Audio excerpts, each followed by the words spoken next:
we looked at the definition of a laser, and we saw there were two phenomena. One was stimulated emission, which I mentioned we will be looking at in detail soon. The other we saw was repeated amplification. Now I mentioned that repeated amplification is responsible for some of the properties of the laser, and I even with the help of a diagram we understood why repeated amplification is responsible for the intensity of the light produced, for example. So we will now take a brief look at the four properties. So what distinguishes a laser from any other source of light, such as a tube light or the flashlight on your phone, for example? So what sets a laser apart from these other light sources are these four properties. So they are highly intense, monochromatic, coherent and directional. So intensity, monochromaticity, coherence and directionality. These are the four distinguishing properties of a laser. So these are what set a laser apart from any other source of light. So we will be looking at each of these properties in a little detail one by one now. So let's start with intensity. So a laser light is highly intense as compared to a normal source of light, such as your tube lights, mobile flashlights, torch lights and so on. Why is it so intense? Because of repeated amplification, as we just saw. The photons are incident on the mirrors at different angles, but because of the repeated back and forth reflections, the phase difference is minimized.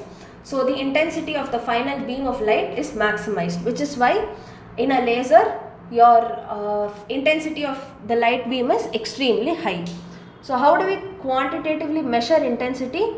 Intensity is power by area, where power is the number of photons emitted per second into energy of one photon. The number of photons emitted, let's say, is n. Energy we know is h nu. So n h nu upon area is intensity. So yeah, that is the first property of a laser. What does it say? The intensity is extremely high. Now we move to the second property, which is monochromaticity. So what does this property tell us? Laser light is highly monochromatic. So first let us take a step back and remember what monochromaticity is. So if you remember in acoustics and ultrasonics, we learnt that no source of sound emits sound waves at a single frequency. There is always a range of frequencies.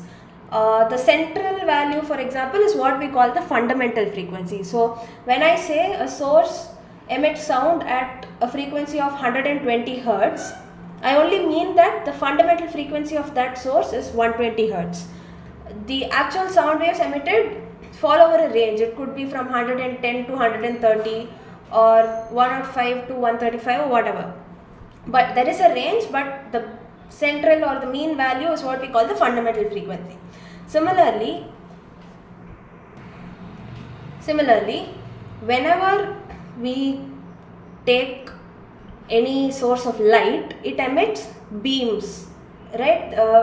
Every ray of a bunch of rays of light is what we call a beam. And when you take a beam of light, it is made up of a number of rays, and each ray has its own frequency. So when I say white light, I don't mean that every individual ray in that beam is exactly white in color.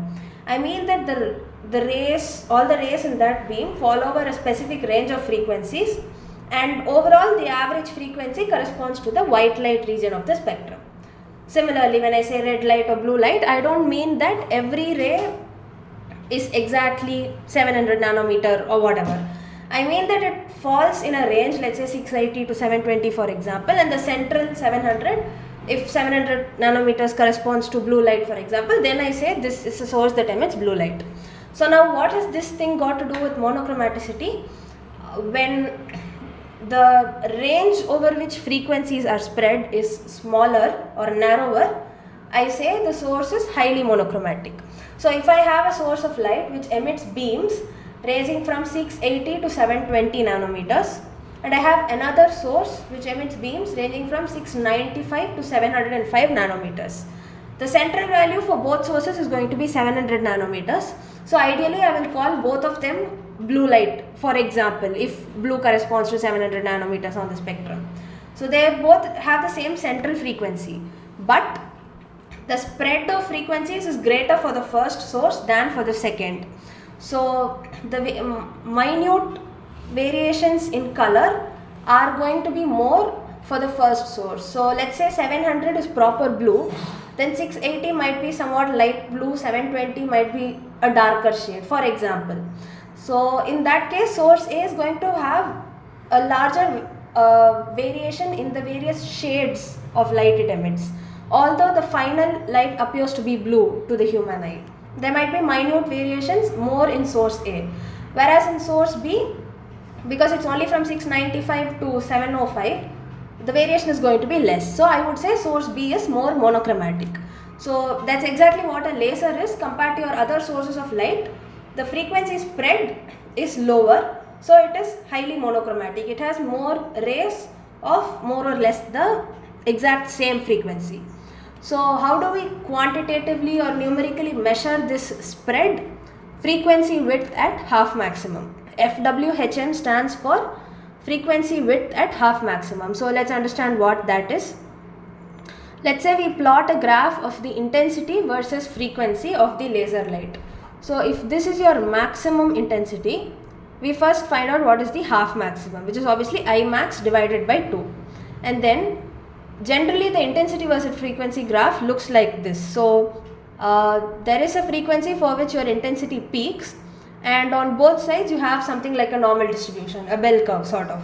So you find out the half maximum intensity and you find the two corresponding frequency values for which that intensity is observed. Let's say this is 695 nanometers for example, and this is 705 for example. Then the frequency width would be 705 minus 695, which is 10 nanometers. Nanometers is for wavelength. You would have the corresponding value in hertz, but you get the idea. So frequency width is at half maximum is the difference between the two frequency values for which the corresponding intensity value is maximum intensity by 2.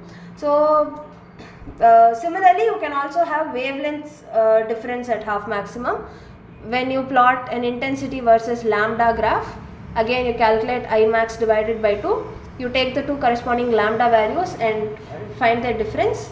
It would be wavelength difference at half maximum. So either way, if the spread is very small or if this difference value is very small, you say the source is highly monochromatic, and the smaller the difference, the more monochromatic it is, the likelier it is to be a laser.